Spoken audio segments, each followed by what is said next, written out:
এই বাচ্চারা যারা, দেখো তো কে কথা বলছে কেন, এক খেয়াল এই দিকে থাকে না, আর কোনো সাউন্ড যেন না হয়।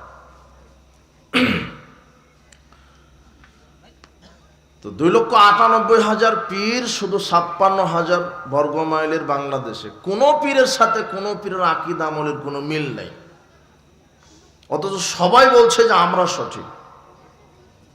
যেমন কিছুদিন আগে ওই টঙ্গীর ইজতেমার মাঠে 7 গ্রুপ আর জুবায়ের গ্রুপ বলছে যে ও কাফের, ও বলছে ও কাফের। ওদের ফতোয়াতে ওরা কেউ মুসলমান না। এ বলছে যে আমাদেরটাই ঠিক, ও বলছে ওদেরটাই ঠিক। তো যার মতো করে ধর্মকে ভাগ করে নিয়েছে। আল্লাহ সুবহানাহু ওয়া তাআলা বলছেন, ইন্নাল্লাযীনা ফাররাকু দীনাহুম ওয়া কানু শিয়াআ লাস্তা মিনহুম ফি শাই। নিশ্চয় যারা নিজ দিনকে খণ্ড খণ্ড করে দিয়েছে, বিভক্ত করে দিয়েছে, তাদের ব্যাপারে মুহাম্মদ সাল্লাল্লাহু আলাইহি সাল্লাম আপনার কোনো দায়িত্ব নয়, সেটা আমি বিচার মাঠে দেখব। যারা ইসলামকে ভাগ করেছে বিভিন্ন দল উপদলে, এদের বিষয়টা আমি বিচার মাঠে দেখব। তাহলে অত্র আয়াত প্রমাণ করলো যে নিজ দিনকে মানুষ টুকরো টুকরো করে কি করে ফেলেছে, বিভক্ত করে ফেলেছে। আল্লাহ বলছেন যে মানুষ তার নিজ দিনকে টুকরো টুকরো করে বিভক্ত করে ফেলবে।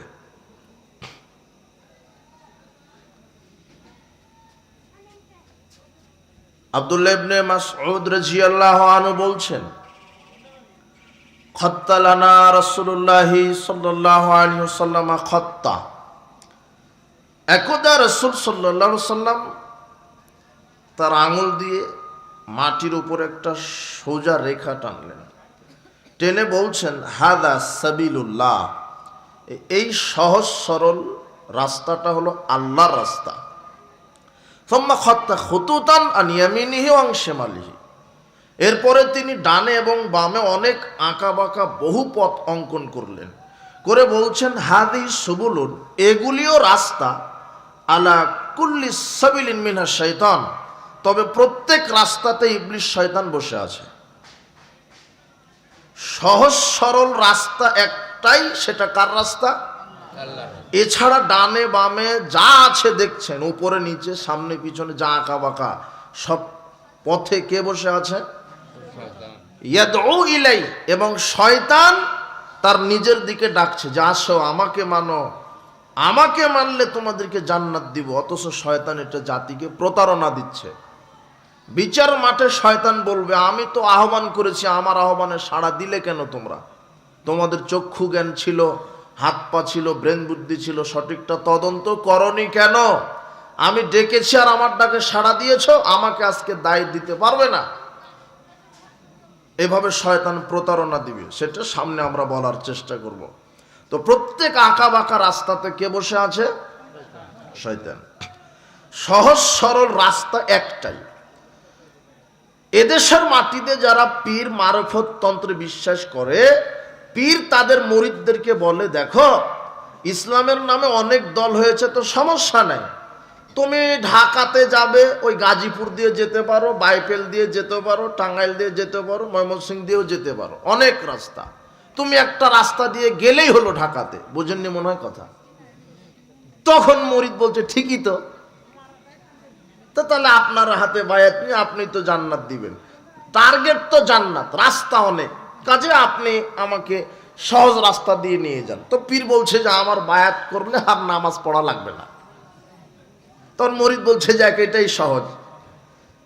পীরকে মুরিদ ধোঁকা দিচ্ছে, কিন্তু জাতি তো জানে না যে ঢাকা চট্টগ্রামে যাওয়ার রাস্তা অনেক, তাই যে কোনো রাস্তা দিয়ে যাওয়া যেতে পারে। কিন্তু আল্লাহ যে বলছেন ইহদিনাস সিরাতাল মুস্তাকিম, জান্নাতে যাওয়ার পথই মাত্র আল্লাহ তৈরি করেছেন একটা। কথা বুঝেননি মনে হয়? জান্নাতে যাওয়ার দুটা পথ নেই, কয়টা? একটা পথই একটা। আপনি যাবেন কোন দিক দিয়ে? গেলে একটা পথ দিয়ে যেতে হবে, সেটাই হলো ইহদিনাস সিরাতাল মুস্তাকিম, সহজ সরল সিরাতে মুস্তাকিমের পথ। যেই পথে ডেকেছেন নবী রাসূলগণ, হকপন্থী আলেম ওলামাগণ। এছাড়া যত আঁকা বাঁকা পথ দেখছেন, সব পথে ইবলিশ বসে মানুষকে আহ্বান করছে জাহান্নামের দিকে নিয়ে যাওয়ার জন্য।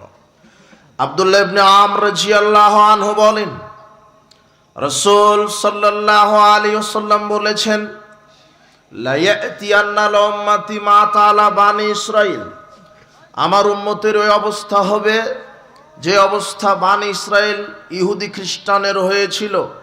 হাজওয়ান নাআল বিন নাআল, যেমন দুই পায়ের জুতা মানুষের সমান, ঠিক বানি ইসরাইল যেমন হবে আমার উম্মত তেমন হবে। ইহুদি খ্রিস্টান হিন্দুদের নীতি আদর্শ যেমন হবে, আমি মুসলিম উম্মতের তাদেরও নীতি আদর্শ কৃষ্টি কালচার একই হবে। ইন্না বানি ইসরাইলা তাফাররাকাত আলা সিনতাইনা সাবঈনা মিল্লাতান, বানি ইসরাইল কওম বিভক্ত হয়েছিল 72 কাতারে। ওয়া তাফতারিকু উম্মতি আলা 73 মিল্লাতান, আর মুসলিমরা বিভক্ত হবে 73 কাতারে। কুল্লুহুম ফিন্নার, 72 কাতার মুসলিম জাহান্নামে যাবে।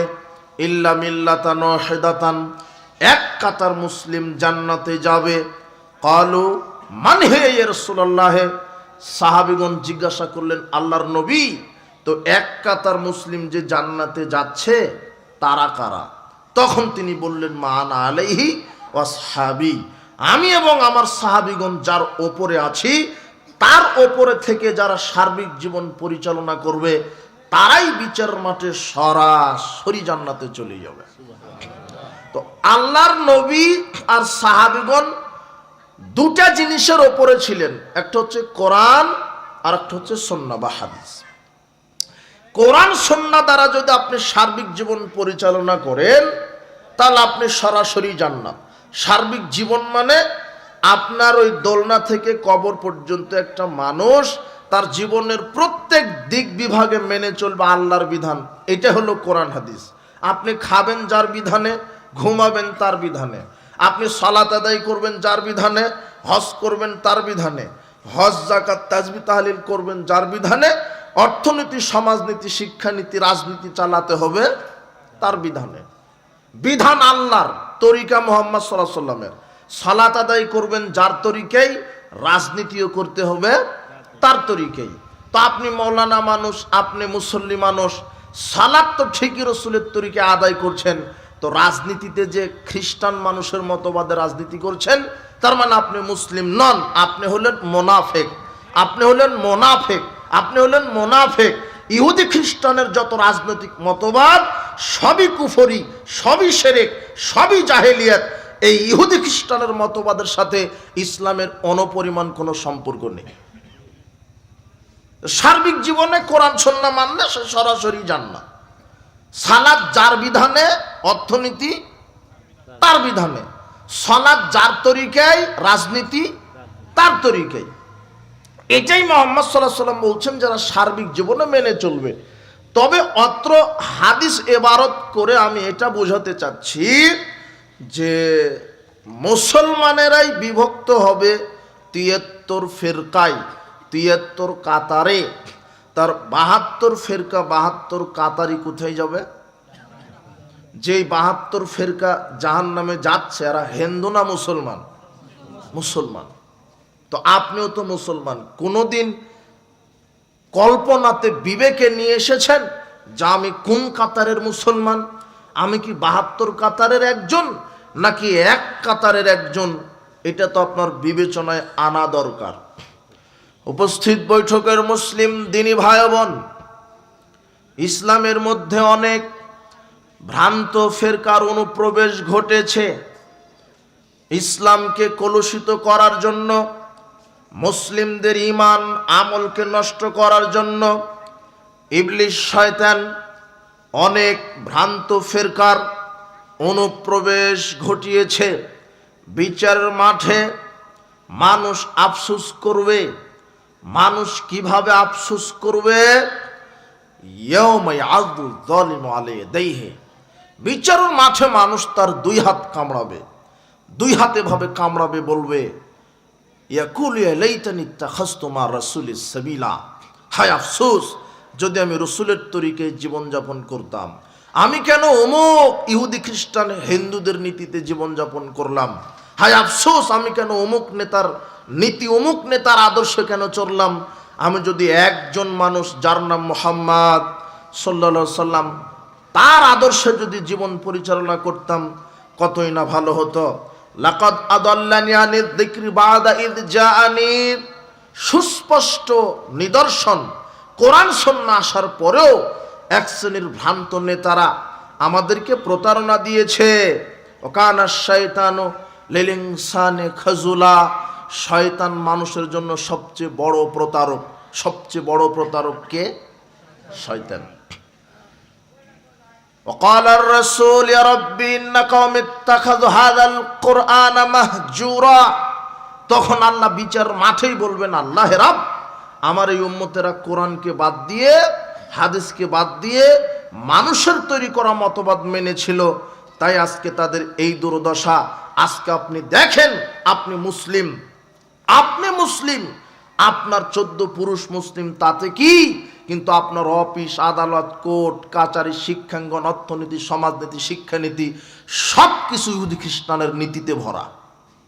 সব আপনি আঙুল উঠিয়ে দেখান তো দেখি যে আমি মুসলিম, আমার শিক্ষানীতি চলে মুসলিম নীতিতে। এটা কি দেখাতে পারবেন? আমি মুসলিম, আমার অর্থনীতি চলে মুসলিম নীতিতে ইসলামী নীতিতে? নাকি আপনার এই কালিয়া করে এই ব্যাংকগুলি জাকাত ভিত্তিক ইসলামী ভিত্তিক চলে নাকি? তোমার ইসলামী ব্যাংক ইসলামের নীতিতে চলে না। শয়তান সুদের 3টা নাম বের করেছে, একটা হচ্ছে ইন্টারেস্ট, আর একটা হচ্ছে সুদ, আর একটা হচ্ছে মুনাফা।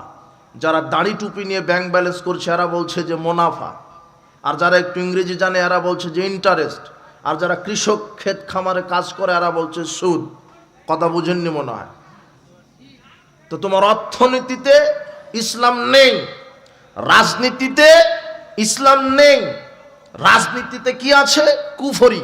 রাজনীতিতে কুফরি আছে, রাজনীতিতে শিরক আছে।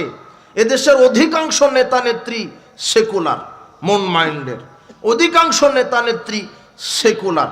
মানে এদের আকীদা যে মসজিদ মাদ্রাসা এক জিনিস, ধর্ম এক জিনিস, আর রাজনীতি আর এক জিনিস। মানুষের জীবনকে আলাদা ভাগে ভাগ করে দিয়েছে, আলাদা ভাগে 2 ভাগে ভাগ করে দিয়েছে। অথচ মানুষের জীবন 2 ভাগে ভাগ নয়, জীবন পরিপূর্ণ। আল্লাহ বলছেন, ইয়া আইয়ুহাল্লাযীনা আমানু উদখুলু ফিস সিলমি কাফা, মানুষেরা, হে বিশ্বাসীরা, ইসলামে পরিপূর্ণভাবে প্রবেশ করো, ইসলামে পরিপূর্ণভাবে প্রবেশ করো। ইন্নাদ দীনা ইনদাল্লাহিল ইসলাম, আমি আল্লাহর পক্ষ থেকে বাছাই করা মনোনীত নির্বাচিত দিন হচ্ছে ইসলাম। ওয়া ইয়াবতাগি গায়রাল ইসলাম দীনান ফালাইউকবালা মিনহু ওয়া হুয়া ফিল আখিরাতি মিনাল খাসিরিন, যারা ইসলামকে বাদ দিয়ে অন্য ধর্মের অনুসরণ করবে, যারা ইসলামকে বাদ দিয়ে অন্য মতবাদের ভিত্তিতে শিক্ষা রাজনীতি অর্থনীতি প্রণয়ন করবে, এরা বিচার মাঠে জাহান্নামেদের অন্তর্ভুক্ত হবে। মানুষের মধ্যে অনেকে বলছে, এদেশের যারা সেকুলার পার্টির নেতা তারা বলছে যে শুধু আমরা মসজিদ মাদ্রাসা আল্লাহকে মানব, অর্থনীতি সমাজনীতি শিক্ষানীতিতে আল্লাহকে মানব না। এরা হলো অরিজিনাল কাফের। কে বলছেন?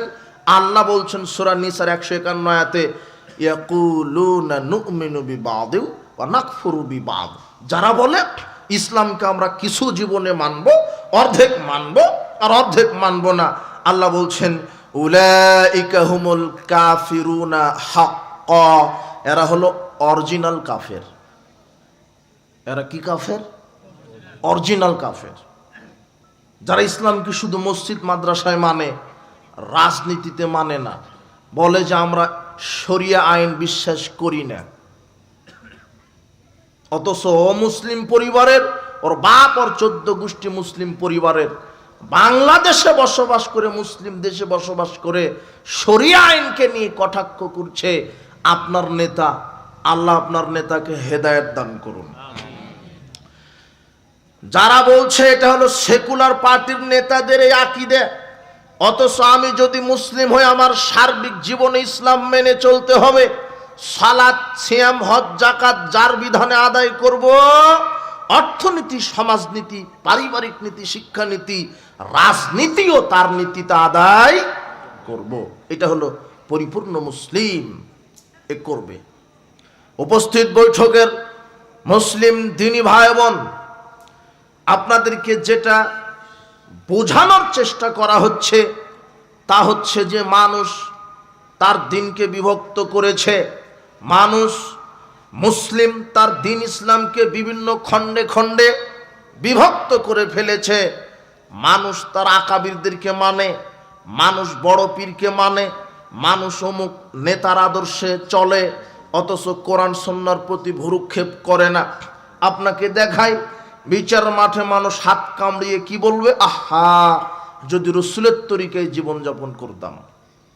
সূরা ফুরকান 25 নম্বর সূরা 26, 27, 28 আয়াত আপনার জন্য বলা থাকলো, পড়াশোনা করে বিষয়টি জানার চেষ্টা করবেন। এরপরে সূরা বাকারার 166, 67, 68 তিনটা আয়াতের দুটি আয়াতেই বলছেন, ওয়ামিনান নাস মান ইয়াত্তাখিযু মিন দুনিল্লাহি আনদাদান ইউহিব্বুনাহুম কাহুব্বিল্লাহ। মানুষের মধ্যে অনেকেই আছে যা আল্লাহর সমান পীর, ওলিয়া উলিয়া এদেরকেও ভালোবাসে। আল্লাহর রবের, আল্লাহর মর্যাদার সমান পীরের মর্যাদাকে তারা মনে করে। এটা আল্লাহ বলছেন। যারা আল্লাহর সমকক্ষ অন্য কাউকে মনে করে এরা হলো মুশরিক, এরা হলো মুশরিক। যাদেরকে আপনি আকাবির পীর মানছেন এরা বিচার মাঠে আপনার কাছ থেকে সম্পর্ক ত্যাগ করবে। আল্লাহ বলছেন, ইয তাবাররা আল্লাযীনা ইত্তাবিউ মিনাল্লাযীনা ইত্তাবাউ ওয়া রাউল আযাব ওয়া তাকাত্তাআত বিহুমুল আসবাব। যখন পীর সাহেবেরা তার মুরিদদেরকে বিচার মাঠে দেখবে আর আযাব দেখবে, তখন পীর বা বড় নেতা আকাবির যারা, যাদেরকে আপনি অনুসরণ করেছিলেন, তখন তারা তাদের অনুসারীদেরকে দেখে আর আল্লাহর আযাব দেখে তারা অনুসারীদের নিকট থেকে সম্পর্ক ত্যাগ করবে। তখন মুরিদেরা বলবে, লাউ আন্না লানা কাররাতান ফানাতাবাররা মিনহুম কামা তাবাররাউ মিন্না। হায় আল্লাহ, আর একটা বার দুনিয়াতে পাঠাও। এইবার যদি দুনিয়াতে যেতে পারি আর কোনো বড় আকাবির নেতা, ওলিয়া উলিয়া পীরের মুরিদ হব না। যা কিছু চাইবো পাপ ক্ষমা একমাত্র তোমার কাছে, সেজদা একমাত্র তোমাকে, কবরে মাজারে পীরকে নয়। সন্তান চাইবো তোমার কাছে, বালা মুসিবত থেকে বাঁচতে চাইবো তোমার কাছে, আর কোনো কাউকে ধরবো না। দুনিয়াতে আকাবির বড় বড় নেতাদের পিছনে ছুটে জাহান্নামী হয়ে গেছি, আর একটা বার সুযোগ দাও। তখন আল্লাহ বলবেন, কাযালিকা ইউরিহিমুল্লাহু আমালাহুম হাসারাতুন আলাইহিম। তখন আল্লাহ বলবেন, আমি এভাবেই তাদের আমলনামা আক্ষেপ স্বরূপ তাদের সামনে পেশ করব। আমল নামা থাকবে কিন্তু সেখানে আমল থাকবে না, আমলের নেকি কবুল হবে না। এটা হলো সূরা বাকারার 66, 67 আয়াত 100। এরপরে সূরা আহজাবের 66, 67 আয়াতে আল্লাহ বলছেন, ইয়াওমা তুকাল্লাবু উজুহুহুম ফিন্নার। আল্লাহ সুবহানাহু ওয়া তাআলা জাহান্নামীদেরকে, কিছু জাহান্নামীদের চেহারাকে ওলট পালট করাবেন। যেমন আপনার স্ত্রী রান্না করার সময়তে বেগুন ভাজিটা ওলট পালট করে দেয়, বুঝেননি মনে হয়? মাছ ভাজিটা কি করে দেয়? ওলট পালট করে দেয়। এইভাবে আল্লাহ কিছু জাহান্নামীদের চেহারাকে জাহান্নামের আগুনে ওলট পালট করে দিবেন। এভাবে করবেন, তখন জাহান্নামী বলবে, ইয়াকুলুনা ইয়া লাইতানা আতা'নাল্লাহ ওয়া আতা'নার রাসূলা। হায় আফসোস, যদি আল্লাহর আনুগত্য করতাম আর রাসূলের আনুগত্য করতাম, যদি আল্লাহর আনুগত্য করতাম আর রাসূলের আনুগত্য করতাম। তারা বলবে, রব্বানা ইন্না আতা'না সাদাতানা ওয়া কুবারাআনা। আল্লাহ, আমরা তো বড় নেতা, বড় আকাবির, বড় পীরদের অনুসরণ করেছি, বড় পীরদের অনুসরণ করেছি। ফাদাল্লুনাস সাবিলা, এরাই আমাদেরকে পথভ্রষ্ট করেছে। রব্বানা আতিহিম দিফাইন মিনাল আযাব ওয়াল আনহুম লা'নান কাবীরা। আল্লাহ, হে প্রতিপালক, এদের উপরে গজব নাজিল করো দ্বিগুণ, আর এদের উপরে অভিশাপ নাজিল করো। এই দেখেন, পীর আর মুরিদদের সম্পর্ক কাট হবে কোথায়? বিচারের মাঠে। সব বলে দিচ্ছেন আল্লাহ, সব। কিন্তু আজকে পীর সাহেব কোরআন সুন্নাহকে অপব্যাখ্যা করে ইসলামকে টুকরো টুকরো করে দিয়েছে, ইসলামকে বিভক্ত করে দিয়েছে। মাযহাবের দোহাই দিয়ে ইসলামকে বিভক্ত করা হয়েছে, তরিকার দোহাই দিয়ে ইসলামকে বিভক্ত করা হয়েছে, আকীদার দোহাই দিয়ে, ভ্রান্ত আকীদার দোহাই দিয়ে ইসলামকে বিভক্ত করা হয়েছে। তার একটা ভ্রান্ত আকীদা খারেজি, মুরজিয়া, শিয়া, জাবরিয়া, মুতাজিলা, জাহমিয়া, মাতুরিদিয়া, মুআত্তিলা, এগুলো হচ্ছে এক একটা ভ্রান্ত আকীদার মতবাদ। এর সাথে ইসলামের কোনো সম্পর্ক নেই। মাযহাবের নামে 4টি মাযহাব হলো, তরিকার নামে ব্রেলভি, দেওবন্দি, আটরশি, সরসিনা, কুতুববাগ, রাজারবাগ, চন্দ্রপুরী, ফুলতলি, কত কি হলো, নকশবন্দিয়া, মুজাদ্দিদিয়া, চিশতিয়া, কাদেরিয়া, কত কি হচ্ছে ইসলামের নামে। আপনার এই দেওয়ানবাগি, এই ভণ্ডামি, আপনার এই চরমনাই, আপনার এই ফুরফুরা, এগুলির নামে মানুষকে বিভ্রান্ত করছে। ওরা বলছে যে আমারটা ঠিক, ও বলছে আমারটা ঠিক। মানুষ, সাধারণ মানুষ, এরা যাবে কোথায়? এখন সমাধান হচ্ছে যে আপনাকে কোরআন সুন্নাহ আসলেই জানতে হবে।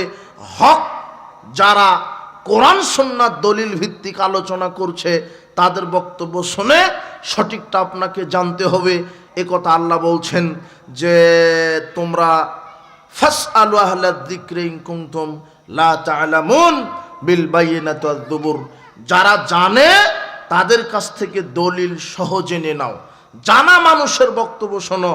আশ্চর্য কথা, আপনি যার বক্তব্য শুনছেন ও তো বলছে যে পীর সাহেব রুমালে করে 7 সমুদ্র 13 নদী পার হয়ে চলে গেছে,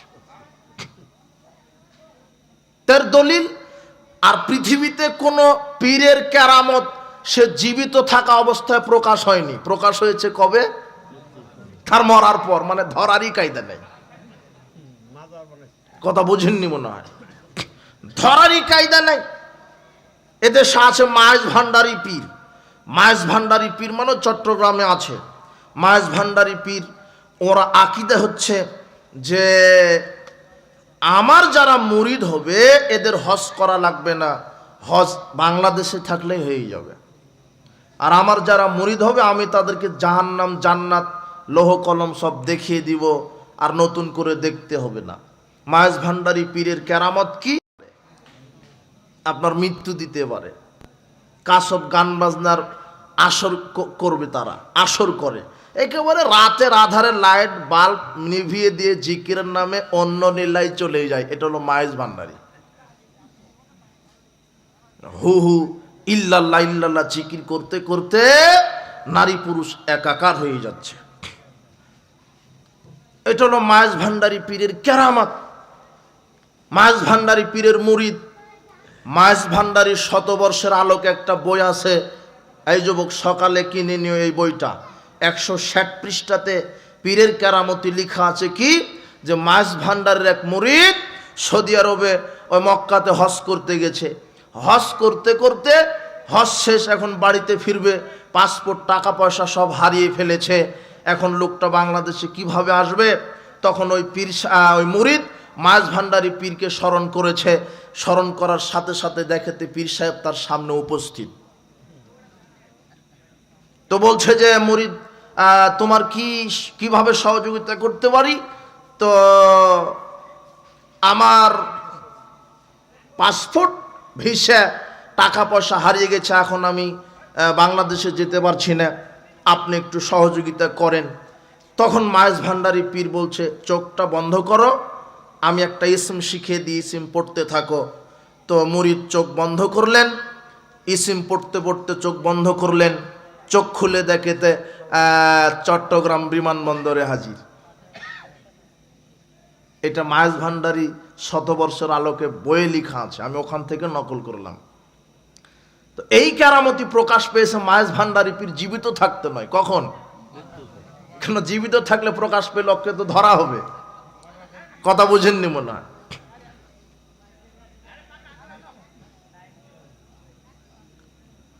এভাবে করে ধর্মের ভিতরে শিরক, বিদাতি আকীদা অনুপ্রবেশ ঘটেছে। উপস্থিত বৈঠকের মুসলিম দিনী ভাই বোন, ইসলামের নামে এরকম ভ্রান্ত মতবাদ আকীদার জন্ম দিয়েছে কোনো রিকশাওয়ালা, ঠেলাওয়ালা, ভ্যান চালক নয়, এক শ্রেণীর দাড়ি টুপিওয়ালা, পাগড়িওয়ালা হুজুরেরাই ধর্মের ভিতরে এত তরিকা সৃষ্টি করেছে। আর ভ্রান্ত আলেম বা হুজুর এরা হচ্ছে ইবলিশের হলো দালাল। কার দালাল? ইবলিশের। এই কথা আল্লাহ বলে দিয়েছেন কোরআন মাজিদে। কিভাবে? আল্লাহ বলছেন সূরা আনামের 112 আয়াতে, ওয়াকাযালিকা জাআলনা লিকুল্লি নাবিয়্যিন আদুওয়ান শায়াতিনাল ইনসি ওয়াল জিন্নি।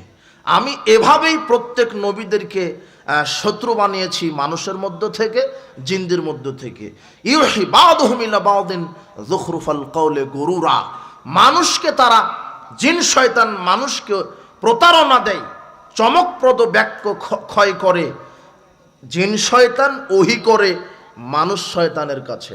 জিন শয়তান ওহী করে কোন শয়তানের কাছে? মানুষ শয়তানের কাছে। এই মানুষ শয়তানকে খুব মনোযোগ দেন, আজকে শিখে যাবেন যে মানুষ শয়তান, অরিজিনাল মানুষ শয়তানকে আল্লাহ বলছেন ইউহি বাদুহুম ইলা বাদিন।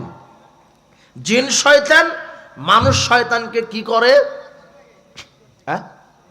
ওহী করে। ওহী, ওহী মানে শয়তান, ইবলিশ শয়তান মানুষ শয়তানকে চমকপ্রদ বাক্য খরিদ করে বলে দেয় যে এই এই বক্তব্য পেশ করো, এটা বলো, মানুষের ঈমান আমলকে নষ্ট করার জন্য। এরপরে 121 নম্বর আয়াত সূরা আনআম, আল্লাহ বলছেন ইন্নাশ শায়াতিনা লা ইউহুনা ইলা আউলিয়াইহিম লিউজাদিলুকুম। নিশ্চয় শয়তান তার প্রতিনিধিদের উপরে ওহী নাজিল করে যাতে করে এই শয়তানেরা, এই প্রতিনিধিরা মানুষের সাথে যুক্তি তর্ক করতে পারে। শয়তানের প্রতিনিধি আছে, শয়তান তার প্রতিনিধির কাছে ওহী করে। এই শয়তানের প্রতিনিধিকে, শয়তানের প্রতিনিধি হচ্ছে এক শ্রেণীর ভণ্ড আলেমেরা। কারা? এক শ্রেণীর ভণ্ড আলেম। ওরাই কোরআন হাদিস থেকে দলিল দিবে যে অমুক তরিকার কথা কোরআনে আছে, পীর ধরা কোরআনে আছে, পীর সুপারিশ করতে পারে, মোহাম্মদী আল্লাহ, নবী গায়েব জানে, সব দলিল ওদের কাছে আছে, সব দলিল ওদের কাছে আছে। শয়তান এই ভ্রান্ত আলেমদেরকে যা শিখায় ওরা তাই বলে। আল্লাহ বলছেন ইবলিশ তার প্রতিনিধির কাছে ওহী করে। সহিহ মুসলিমের 1848 নম্বর হাদিসে রাসূল সাল্লাল্লাহু আলাইহি ওয়াসাল্লাম বলছেন, শোনো, আমার পরে সমাজে কিছু ইমাম, বক্তা, খতিব বের হবে, কুলুবুহুম কুলুবুশ শায়াতিন ফি জুসমানিন সিন। যেই আলেম আলখাল্লা পাগড়িওয়ালা মানুষকে দেখতে হবে একেবারে সুন্দর মানুষ, কিন্তু তার অন্তর হবে শয়তানের। এই কথা কে বলছেন? মুহাম্মদ সাল্লাল্লাহু আলাইহি ওয়াসাল্লাম বলছেন। একেবারে টুবড়ি পাকি সরুত সারুত, একেবারে আলখাল্লা লম্বা পাগড়িওয়ালা হুজুর, একেবারে দেখতে মনে হবে যে আসলেই হুজুর, কিন্তু শয়তান কার? এই অন্তর কার? শয়তানের। এই কথা মুহাম্মদ সাল্লাল্লাহু আলাইহি ওয়াসাল্লাম বলছেন।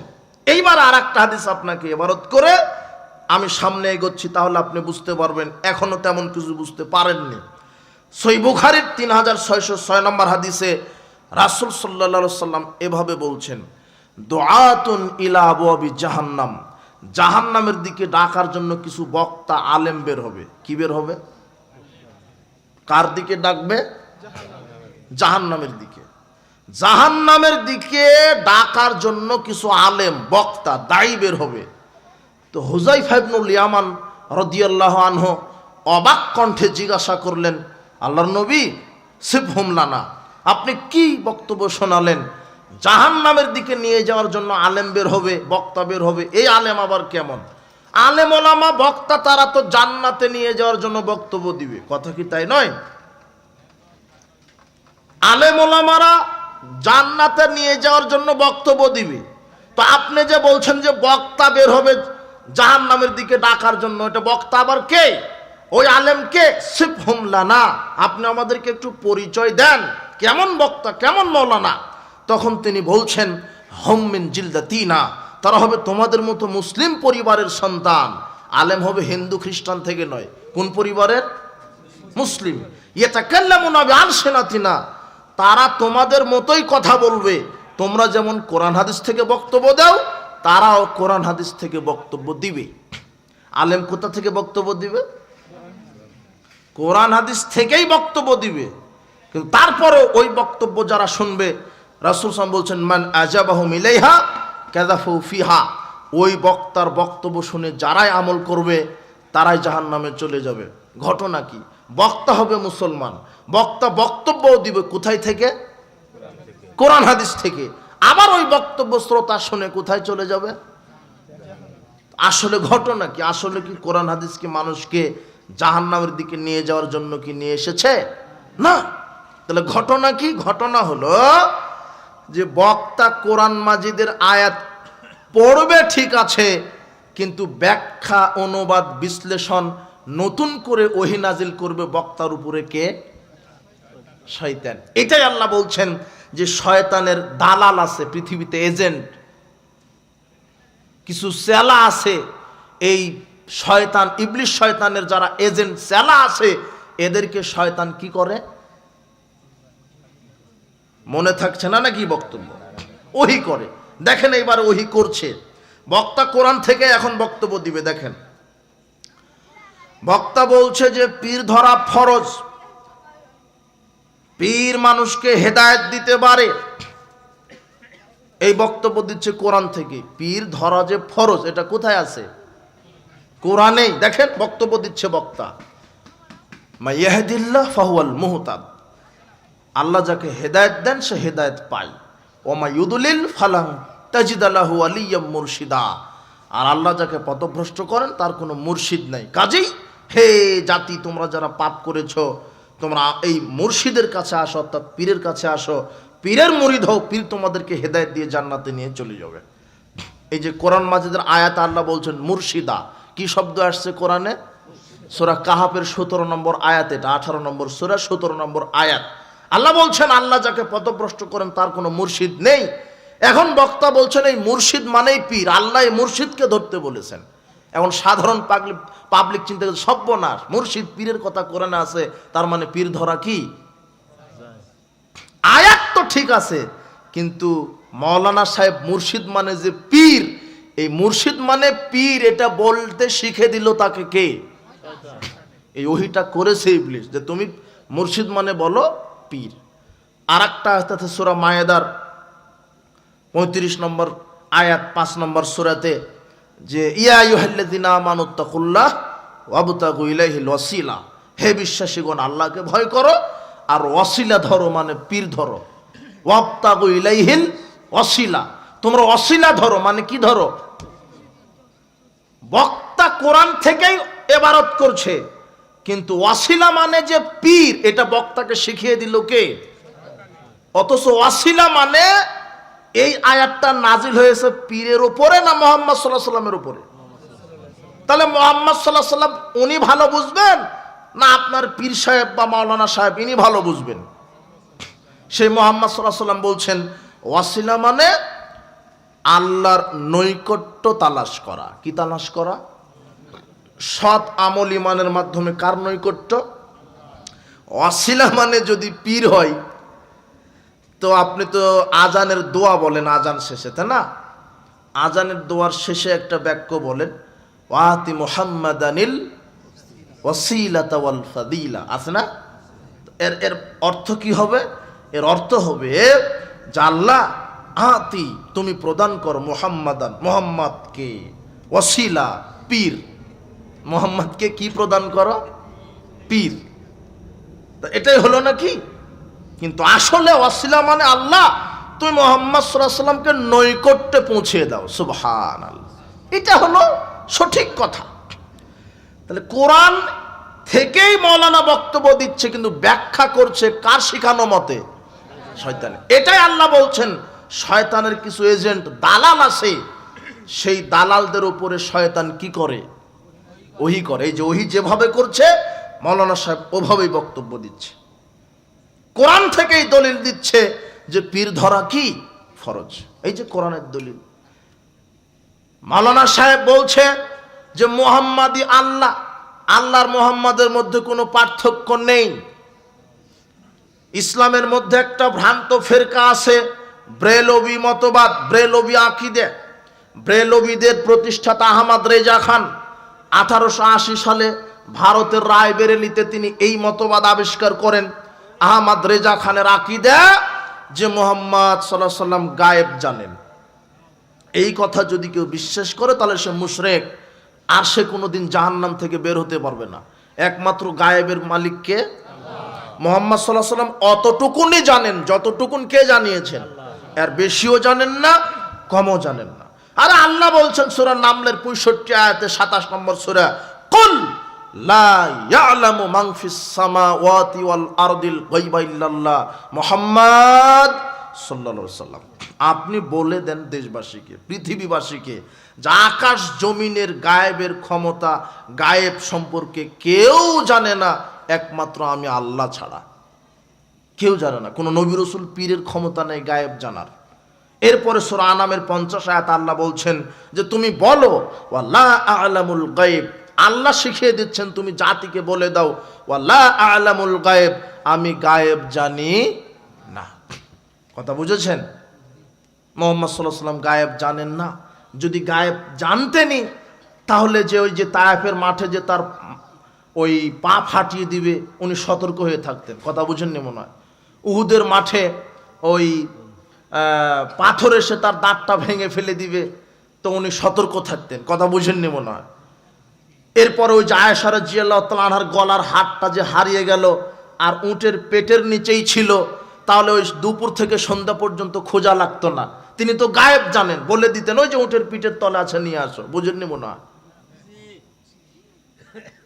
আয়েশা রাদিয়াল্লাহু তাআলা আনহাকে যখন ওই যে মুনাফিকরা বলল জেনা করেছে সাফওয়ান বিন মুআত্তালের সাথে, তো রাসূল সাল্লাল্লাহু আলাইহি ওয়াসাল্লাম আর ওই 1 মাস ওহী আসার অপেক্ষায় থাকতেন না। তিনি বলে দিতেন আরে আমি গায়েব জানি, আয়েশা জেনা করে নি। কিন্তু তিনিও সন্দেহের মধ্যে পড়েছিলেন, হয়তোবা কিছু ঘটেছে। কথা বুঝেননি মনে হয়? মুহাম্মদ সাল্লাল্লাহু আলাইহি ওয়াসাল্লাম গায়েব জানেন না। ব্রেলভীদের আকীদা এটাই যে মুহাম্মদ সাল্লাল্লাহু আলাইহি ওয়াসাল্লাম গায়েব জানেন।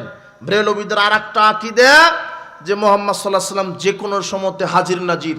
ওই হাতের তালু যেভাবে মানুষ দেখতে পায়, মুহাম্মদ সাল্লাল্লাহু আলাইহি ওয়াসাল্লাম নাকি কবরে থেকেই পৃথিবীবাসীর সব কাজকর্ম দেখতে পাচ্ছেন, তিনি ক্ষমতা রাখেন। এই আকীদা আছে নাকি? তাহলে মুশরিক? জি না। মুহাম্মদ সাল্লাল্লাহু আলাইহি ওয়াসাল্লাম মারা গেছেন, তিনি কবরে আছেন, তিনি মারা গেছেন এটাই ঠিক। আমি এটাও বলবো পরে একটু সময়ে। তো আপনাকে বলছি যেদের আকীদা হলো এরকম। কি আকীদা? ব্রেলভীদের আকীদা যে আল্লাহ যেহেতু একাই, সেহেতু এই বিশ্ব আল্লাহ একাই পরিচালনা করতে অক্ষম, তাই তিনি তার আরশ মহল্লায় একটা পার্লামেন্ট তৈরি করেছেন, যে পার্লামেন্টের সংখ্যা 441 জন। নাজিব এত, আওতাদ এত, আবদাল এত, আর একজন হচ্ছে আব্দুল কাদের জিলানী, উনি হচ্ছেন মক্কায় থাকে, উনি নাকি সারা পৃথিবী পরিচালনা করেন। এই যে শিরকি আকীদা, ব্রেলভী আকীদা আছে। এদেশে সুফি আকীদার লোক আছে। সুফি আকীদা মানে যারা মুসলিম সমাজে মারফতের নামে, পীরতন্ত্রের নামে ঢুকেছে। আর পৃথিবীতে আহলে হাদিস ব্যতীত এমন কোনো দল নাই যেটা সুফি ভাইরাসে আক্রান্ত না। যে কোনো দল এই সুফি রোগে আক্রান্ত, একমাত্র কোন সংগঠন ব্যতীত, কোন দল ব্যতীত? আহলে হাদিস। আহলে হাদিস শুধু কোরআন সুন্নাহ ছাড়া কোনো মতবাদ মানতে রাজি নয়। তাদের একজনই অভ্রান্ত নেতা, যার নাম মুহাম্মদ সাল্লাল্লাহু আলাইহি ওয়াসাল্লাম। সুফি আকীদার জনক হচ্ছে ওই যে আবু ইয়াজিদ বোস্তামি, যাকে আপনি বায়েজিদ বোস্তামি নামে চিনেন। সুফিদের জনক হচ্ছে আবু ইয়াজিদ বোস্তামি, যিনি 260 হিজরিতে মারা গেছেন। তো 260 হিজরির পূর্বে তিনি কিছু মতবাদ জাতিকে দিয়ে গেছেন। অথচ আমাদের সমাজে জানে অনেকে যে বায়েজিদ বোস্তামি খুব বড় ওলি। জি না, ও হলো শয়তানের ওলি। বায়েজিদ বোস্তামি বলছেন, আর নাকশাবন্দিয়ে একটা বই আছে, এটা পড়বেন, 60 পৃষ্ঠাতে তার বক্তব্য লেখা আছে। কি তিনি বলছেন? তলাবতুল্লাহ সিত্তিনা সানা, আমি বায়েজিদ বোস্তামি 60 বছর আল্লাহকে খুঁজলাম, আমি কোথাও পেলাম না। ফাইজা আনা হুয়া, এখন দেখছি যে আমি নিজেই আল্লাহ। এটা হলো বায়েজিদ বুস্তামির আকীদা। সে নিজেকে কি দাবি করেছিল? আল্লাহ। এরপরে মাউসাতুর রাদ্দালা সুফিয়া 78 নম্বর খণ্ডের 68 নম্বর খণ্ডের 78 পৃষ্ঠাতে তিনি বলছেন যে সুবহানি সুবহানি মাআজামা শানি, আমি মহাপবিত্র মহাপবিত্র, আমি আল্লাহর চাইতে মহাপবিত্র। আর বায়েজিদ বোস্তামেরই ছাত্র হলো মানসুর হাল্লাজ, শোনেননি নাম? হ্যাঁ, মানসুর হাল্লাজ। এ আবার বলছে, জিকির করতে করতে বলছে যে আমি আর আমি নাই, আল্লাহ আমি তোমার ভিতরে ঢুকে গেছি, দেখো আমি নিজে আল্লাহ হয়ে গেছি। নাহনু রুহানে, তোমার রূহ আর আমার রূহ, দুইজনার রূহ, হাল্লালনা বাদানান, এক শরীরে ঢুকে আমরা একাকার হয়ে গেছি। আল্লাহ ও মানসুর হাল্লাজ, মানসুর হাল্লাজ ও আল্লাহ একটাই। তখন তিনি বলছেন আনাল হক আনাল হক, আমি আল্লাহ আমি আল্লাহ। তৎকালীন সরকার তাকে ফাঁসি দিয়ে মেরে ফেলেছে মানসুর হাল্লাজকে। এই হলো সুফি আকীদা। এদের আকীদাটা কি? 1 নম্বর আকীদা ওয়াহাদাতুল উজুদ, মানে সব কিছুকে আল্লাহ মনে করা, যেমন সর্বেশ্বরবাদ হিন্দুদের একটা আকীদা। গরু ছাগল উট ভেড়া কুকুর সাপ বেজি সবই আল্লাহ। এটা কাদের আকীদা? হিন্দুদের। আপনার এই মারফত যারা পীর তরিকায় যারা ঘুরে বেড়ায়, এদেরও আকীদা কি? এরা বলে যে শুকর খাওয়া কেন হারাম হবে? আল্লাহ তো তৈরি করেছেন। গাঁজা খাওয়া কেন হারাম হবে? আল্লাহ তো তৈরি করেছেন। কথা বুঝেননি মনে হয়? তোমার লালন মতবাদের কিছু ভক্ত সেদিন সংবাদ সম্মেলনে বলছে যে গাঁজা যদি বন্ধ করা হয় তাহলে তো 30 জন লোকও আমরা পাবো না। এই যুবক, তুমি বক্তব্য শোনোনি নাকি? আর আমরা 10 বছর পূর্বে বলে দিয়েছি যে বাংলাদেশে যেই পীরের আস্তানা যত বড়, সেখানে গাঁজার ফ্যাক্টরিও আছে তত বড় বড়। আপনি মাজারে 10 টাকা দিলেন মানে, 500 টাকা দিলেন মানে ওদেরকে গাঁজা খাওয়ার ব্যবস্থা করে দিলেন। ওয়াহাদাতুল উজুদে বিশ্বাসী এরা, সবকিছুকে আল্লাহ মনে করে, অথচ আল্লাহ হচ্ছেন খালেক। এছাড়া পৃথিবীতে যা কিছু আছে সব মাখলুক। আল্লাহ আলাদা, তার সৃষ্টি আলাদা, কিন্তু আল্লাহ এবং সৃষ্টিকে কি করে ফেলেছে? একাকার করে ফেলেছে। এটা কুফরি, এটা শিরক। এই আকীদা থেকে আপনাকে বিরত থাকতে হবে।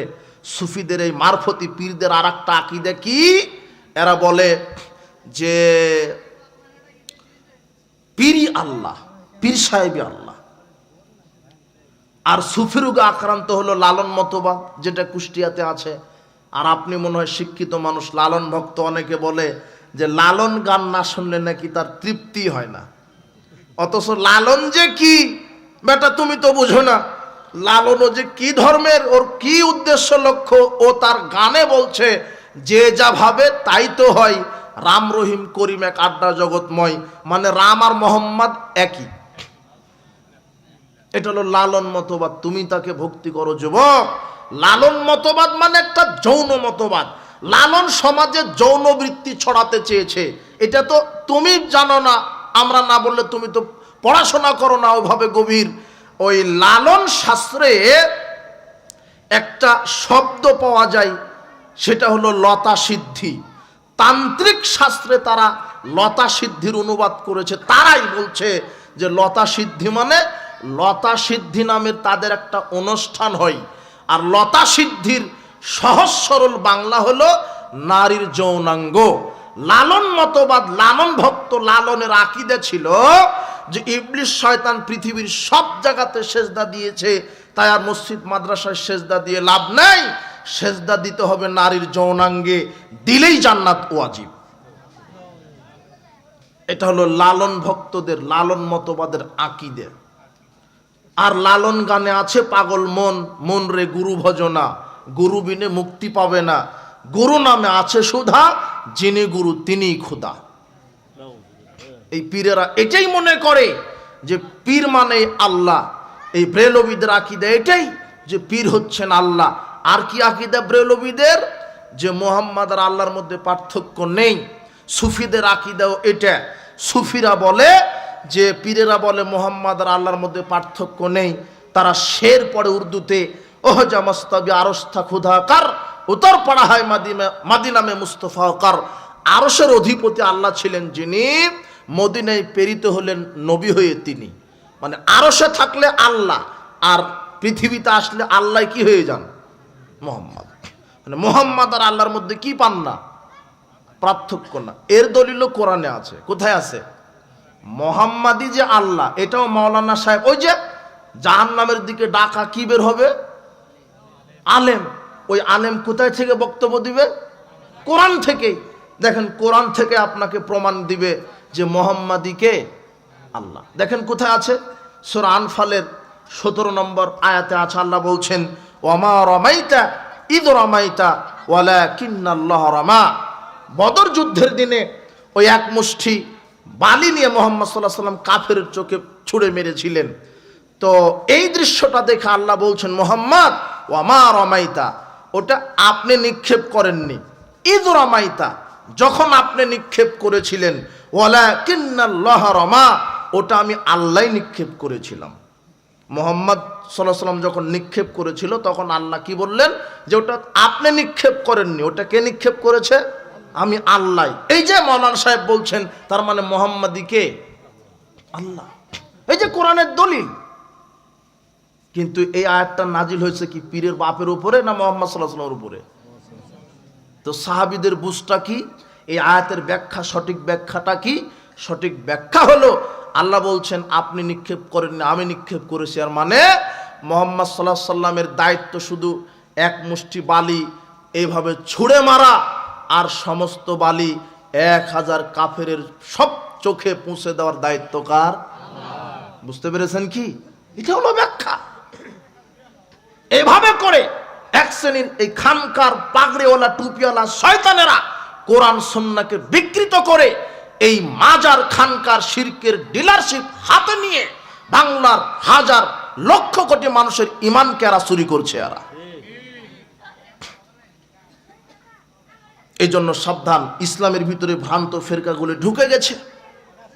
কবর পূজা শিরক, মাজার পূজা শিরক, খানকা পূজা শিরক, উসিলা পূজা শিরক, পীর পূজা শিরক, এগুলি থেকে বিরত থাকতে হবে।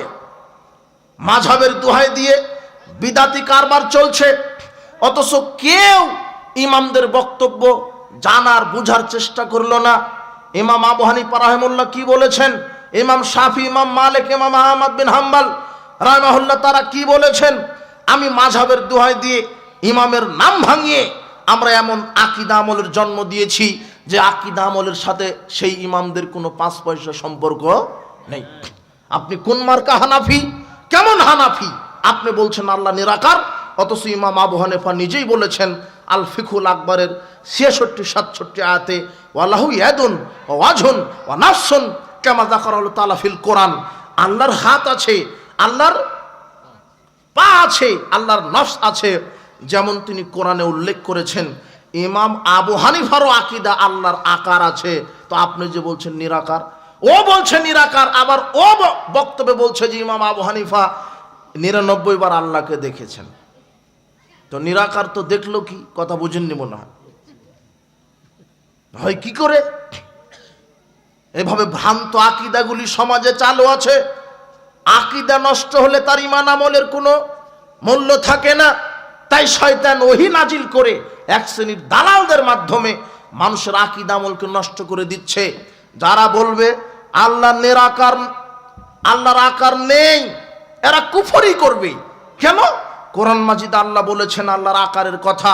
আল্লাহ বলছেন কোরআন মাজিদে মা মানাকা ইয়া ইবলিস মা মানাকা তাসজুদা লিমা খালাকতু বিয়াদাইয়া, হে ইবলিস আমি আদমকে 2 হাতে সৃষ্টি করেছি, সে আদমকে তোকে সেজদা দিতে কিসে বাধা দিল? আল্লাহ কয় হাত দিয়ে আদমকে তৈরি করেছেন? তা আল্লাহর কয় হাত আছে? তা আল্লাহ কোথায় নিরাকার? আল্লাহ নূহ আলাইহিস সালামকে বললেন ওয়াসনাইল ফুলকা বিআয়ুনিনা, নূহ তুমি আমার চোখের সামনে নৌকা তৈরি করো। আল্লাহর কি আছে? আল্লাহ কোরআনে বলছেন ইয়াউমা ইউকশাফান সাকিউ ওয়া ইদআউনা ইলাস সুজুদি ফালা ইস্তাতিউন, আমি বিচার মাঠে আমার পায়ের নলা প্রকাশ করব যাতে মুমিন নারী পুরুষ আমাকে সেজদা দিতে পারে। আল্লাহর পা আছে। আল্লাহ বলছেন ফামান নার ফালাতামতাল হাত্তা ইয়াজাল্লাহু রিজলাহু, জাহান্নাম পরিপূর্ণ হবে না, যখন আমি আমার পা ঢুকে দিব তখন পরিপূর্ণ হবে। তার মানে আল্লাহর হাত, পা, চক্ষু আছে। তো নিরাকার হলো কিভাবে? তবে লাইসা কামিসলি শাইউন, আল্লাহ কারো মতো নন, আল্লাহ আল্লাহর মতো, এই আকীদা পোষণ করতে হবে। আল্লাহকে কারোর সাথে তুলনা দেওয়া যাবে না। কিন্তু আল্লাহর আকার আছে, এটাই সঠিক আকীদা। কোরআন সুন্নাহর সুস্পষ্ট বিধানকে আপনি বিশ্বাস করে আমল করতে হবে। বিকৃত পরিবর্ধন পরিমার্জন করার কোনো অধিকার কোনো মুসলমানের নেই। আল্লাহ সর্বত্র বিরাজমান নন, এটা ভ্রান্ত আকীদা। আল্লাহ হলেন আরশে সমুন্নত, আর রহমান আলাল আরশি ইস্তাওয়া। রহমান কোথায় সমুন্নত? আরশে। কিন্তু কোরআন থেকে দলিল দিবে আল্লাহ সব জায়গাতে। ওয়াইনামা কুনতুম ওয়া হুয়া মাআকুম, তোমরা যেখানে থাকো তিনি তোমাদের সাথেই থাকেন। তোমরা যেখানে থাকো আল্লাহ সেখানেই থাকেন। এই যে আল্লাহ সব জায়গাতে। ওয়া হুয়া মাআকুম আইনামা কুনতুম, তোমরা যেখানেই থাকো আল্লাহ কোথায় থাকে? এই যে আল্লাহ সব জায়গাতে।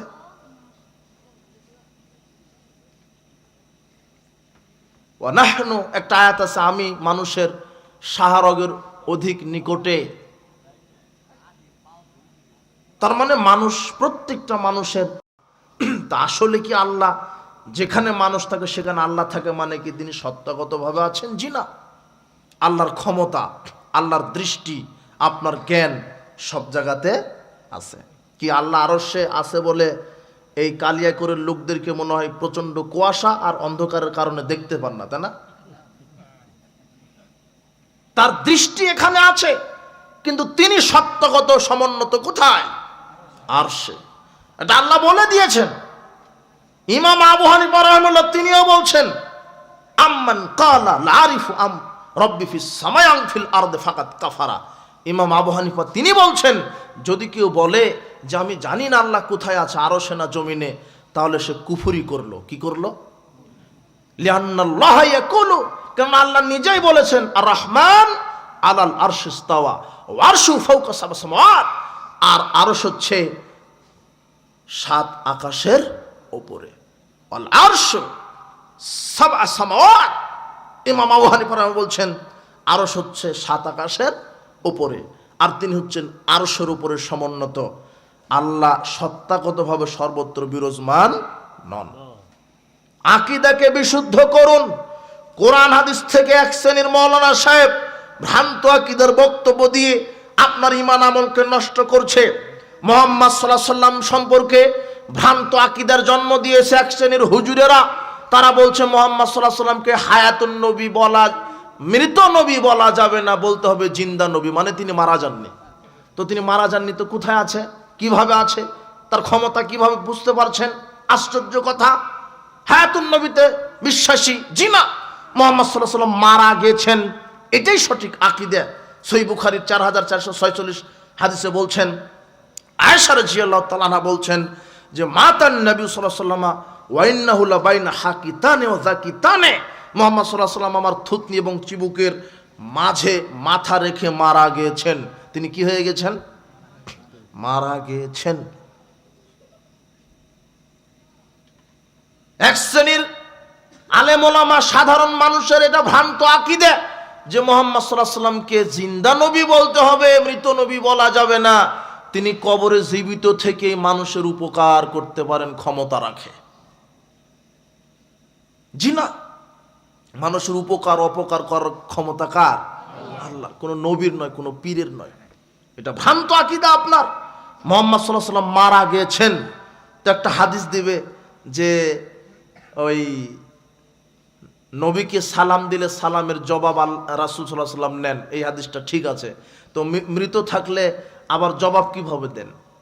তো এর সমাধান রাসূল সাল্লাল্লাহু আলাইহি ওয়াসাল্লাম হাদিসেই দিয়েছেন। আবু দাউদের 2041 নম্বর হাদিস, রাসূল সাল্লাল্লাহু আলাইহি ওয়াসাল্লাম বলছেন, মা মিন মুসলিমিন ইউসাল্লিমু আলাইয়া, যে কোনো মুসলিম আমার উপরে যদি সালাম দেয়,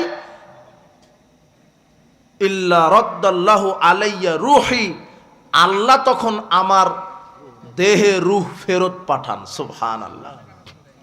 তো একদম যদি জীবিতই থাকে তাহলে রূহ আবার ফেরত পাঠানো হলো কেন? বুঝেননি মনে হয়। হাত্তা রুদ্দা আলাইহিস সালাম, তখন আমি সালামের কি দেই? জবাব দেই। ফাজাইলে আমল আছে একটা কিতাব, 441 পৃষ্ঠাতে লেখক জাকারিয়া লিখছেন যে আহমদ রেফাই 555 হিজরিতে হজ করতে গেছে। হজ করতে গিয়ে হজ শেষ করে মদিনায় রাসূল সাল্লাল্লাহু আলাইহি ওয়াসাল্লামের কবর জিয়ারত করার সময়তে বলছেন, ইয়া রাসূলুল্লাহ, এতদিন অনেক দূর বাড়ি থেকে আমি সালাম প্রেরণ করতাম, সালামের জবাব নিতেন, এখন আমি ডাইরেক্ট চলে এসেছি, আপনি আপনার হাতটা বাড়িয়ে দেন, আমি একটু মুসাফা করি। তখন মুহাম্মদ সাল্লাল্লাহু আলাইহি ওয়াসাল্লাম হাত কবর থেকে বাহির করে দিয়ে মুসাফা করলেন। ওই সময়তে ওখানে 90,000 লোক উপস্থিত ছিল, আর আব্দুল কাদের জিলানীও নাকি উপস্থিত ছিল। আর ওই ফাজালা আমলে 858 পৃষ্ঠাতে লেখা আছে যে মুহাম্মদ সাল্লাল্লাহু আলাইহি ওয়াসাল্লাম আব্দুল্লাহ ইবনে জুবাইরকে বলছেন যে আমার মরা রক্তটা পুঁতে দাও। তো উনি একটু আড়ালে গিয়ে পুঁতে রাখার বদলে খেয়ে ফেলেছেন। রাসূল সাল্লাল্লাহু আলাইহি ওয়াসাল্লাম বললেন, রক্ত কি করলেন? তো ইয়া রাসূলুল্লাহ, আমি রক্ত খেয়ে ফেলেছি। তখন তিনি বলছেন, যা আমার রক্ত যার পেটের মধ্যে ঢুকেছে তাকে জাহান্নামের আগুন স্পর্শ করবে না, যদিও হাদিস জালে হাদিসে নয়।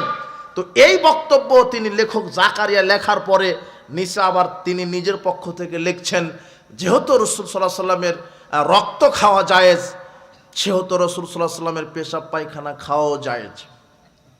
ফাজাল আমলে লেখা আছে, আপনি নাউজুবিল্লাহ বলছেন কেন? যেটা প্রত্যেকের ব্যাগে থাকে, ওর ব্যাগে কোরআন হাদিস থাকে না।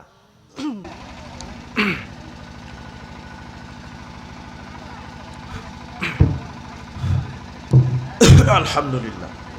তো ওর ব্যাগে আপনি দেখবেন যে কোরআন হাদিস নাই, কি আছে ওর ব্যাগে? ফাজাল আমল। দিন রাত ওটার দার্স দিয়ে বেড়াচ্ছে, যদিও চোখে 70% মিথ্যা কথা লেখা আছে। ওখানে লেখা আছে আদম আলাইহিস সালাম 1000 বার হজ করেছেন। কতবার হজ করা আছে আদম আলাইহিস সালামের? তো আদম আলাইহিস সালামের বয়স হলো 940। তো বছরে কয়বার হজ ফরজ? একবার। তো একবার করেও যদি করে তাহলে কত হইল? 940। 1000 বার কি করে হয়? তার মানে ডেট ওভার হওয়া গাঁজা খাওয়া হয়েছে ওখানে, খেয়ে লেখা হয়েছে কিতাবটা। কথা বুঝেননি মনে হয়। কথা কি বুঝেছেন আমার? যার প্রায় মিথ্যা কথা। এভাবে করে সমাজে ভ্রান্ত আকীদাগুলি ঢুকে গেছে। রাসূল সাল্লাল্লাহু আলাইহি ওয়াসাল্লাম মারা গেছেন, এটাই সঠিক আকীদা।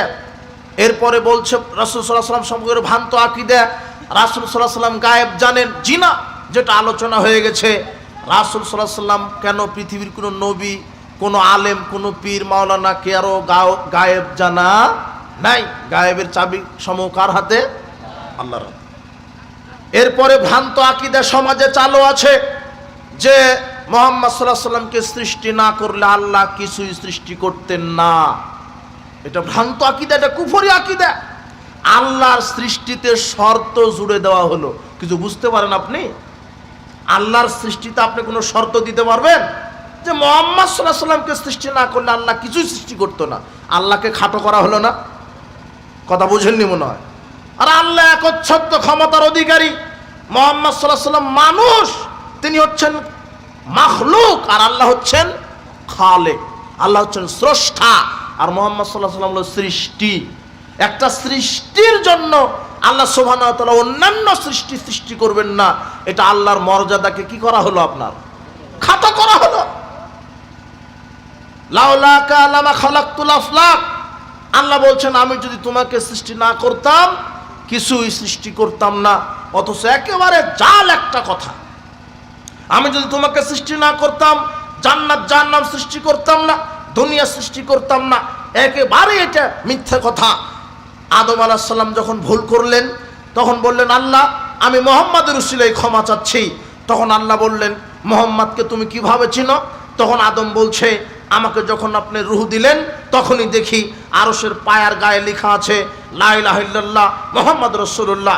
তো আমি মনে করলাম যে আল্লাহর সাথে মুহাম্মাদের নাম, মনে হয় তিনি বড় কোনো ব্যক্তি হবেন, তাই মুহাম্মাদের উসিলাই আমি আশ্রয় ক্ষমা প্রার্থনা করছি।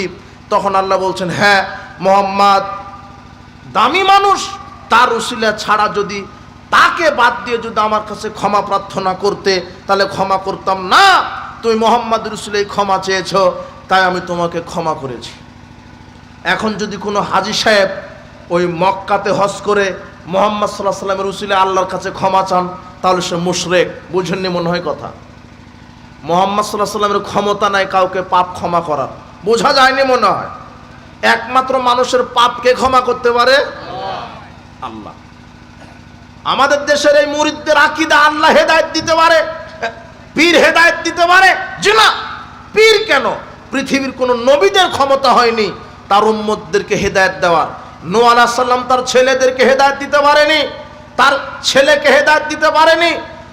ইব্রাহিম আলাইহিস সালাম তার বাপকে হেদায়েত দিতে পারেনি, লূত আলাইহিস সালাম তার স্ত্রীকে হেদায়েত দিতে পারেনি।